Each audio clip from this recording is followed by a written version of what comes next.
Hey everyone, Yuval here, trying to put the philosophical aspect of the Torah to our practical lives. This week we read Vayechi. That's the parasha that ends Sefer Bereshit.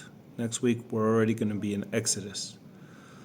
And the parasha, it begins with Yaakov asking for a promise. He asks Yosef to promise him that Yosef, when he dies, when Yaakov dies, he will take his bones and bury them with his fathers. Very general, very simple. But then towards the end of the parasha, when Yaakov is about to die, right before he lifts up his legs and lays down on his bed to take his last breath, he asks again for his sons to promise him. But this time, he says it much more specifically. And I think has a very important point here. Let me read it to you here. It says, "Bury me with my fathers in the cave which is in Ephron the Hittite's field, in the cave that is in the field of Machpelah, facing Mamre in the land of Canaan, the field which Avraham bought from Ephron the Hittite as a burial plot. They buried Avraham and his wife Sarah there. They buried Yitzchak and his wife Rivka there, and I buried Leah there. The purchase of the field and its cave from the sons of Ches."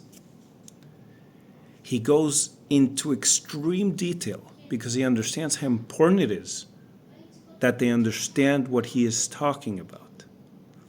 And he starts from the very general of where the field is, and he goes to the very specific. And if we look, I just looked at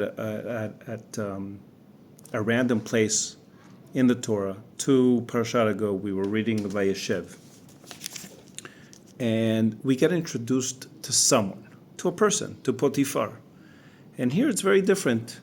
It says, Yosef had been brought down to Egypt, and Potiphar, Pharaoh's officer, chief of the butchers, a native Egyptian, purchased him. So when we are introduced to people in the Tanakh, first we begin with the specific because it's a person. We want to know who he is, and then goes out to the general aspect of things. But when we need to do something, the opposite is true. First, we need to understand the big picture and slowly go into the details. And I think that is the lesson that we learn here today, right before we say Chazak, Chazak, V'nit Chazak. That we ourselves need to look at our lives, at everything we do, the way that we do mitzvot, study Torah, work, speak to our families, to our brothers, to our wives, to our parents, to our friends, to our community, and do it with thought, and do it with detail, and understand the big picture, and then dive into the details to get specific. And I think at the very end of the parasha, because I think it might still, I'm not explaining it so good this week, but I understand it. It's Yosef understands that because Yaakov is transferred right away back to Canaan. But then Yosef, at the very end of the parasha, Yosef is buried in Egypt, right? They embalmed him and he was placed into a coffin in Egypt. He asks his brothers that when they go up to Canaan, they bring his bones back.